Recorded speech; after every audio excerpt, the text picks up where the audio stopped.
इस पीपल के पेड़ के नीचे डाकुओं का सोना दबा हुआ है। उसी सोने की परछाई बहुत सालों से इस डाल पर पड़ रही है। इसी कारण यह डाल सूखी है। हमें वह सोना निकालना होगा, तब जाकर यह पेड़ पूरा हरा भरा हो जाएगा। तब बूढ़े ने चौधरी से कहा, हम में इतनी ताकत नहीं है कि हम जमीन खोदकर यह सोना निकाल सकें।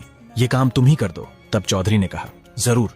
इतना कहकर चौधरी ने अपने हाथों से जमीन खोदी और गड़ा हुआ सोना निकाल दिया।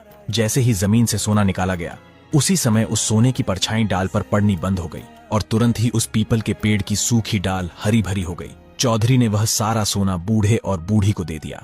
बूढ़े ने कहा, हम दोनों को इसकी जरूरत नहीं है, हम इसका क्या करेंगे, आप ले जाइए। और तब चौधरी ने वह सोना स्वीकार कर लिया और उसे लेकर वहां से आगे की ओर चल पड़ा। थोड़ी दूर चलने पर वही नदी आ गई जिसमें मगरमच्छ रहता था। जैसे ही चौधरी नदी के पास पहुंचा, मगरमच्छ को उसके पैरों की आहट सुनाई दी।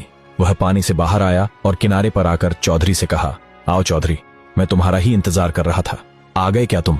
तब चौधरी ने कहा, हाँ मेरे दोस्त, मैं आ गया। तब मगरमच्छ ने कहा, क्या तुम्हें भगवान मिले? चौधरी ने कहा, हाँ भगवान मिले, और तुम्हारे पेट में जो जलन है उसका उपाय भी उन्होंने बताया है। यह सुनकर मगरमच्छ बोला, जल्दी बताओ चौधरी।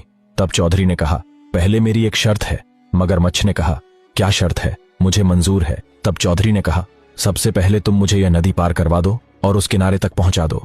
मगरमच्छ ने कहा, जरूर, जल्दी से मेरी पीठ पर बैठो, मैं तुम्हें नदी पार करवा देता हूं।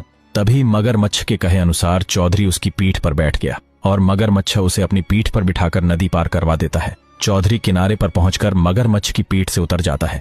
किनारे पर उतरते ही मगरमच्छ बोला, अब बताओ चौधरी, भगवान ने मेरे पेट की जलन के बारे में क्या बताया है, वह कैसे समाप्त होगी? तब चौधरी ने कहा, भगवान ने बताया है कि तुम पूर्व जन्म में एक सुनार थे। तुमने एक ग्राहक की मणि अपने पेट में निगल ली थी। वही मणि आज भी तुम्हारे पेट में है। आगे क्या हुआ, यह जानने के लिए चैनल को सब्सक्राइब कर कमेंट में नेक्स्ट पार्ट जरूर लिखें।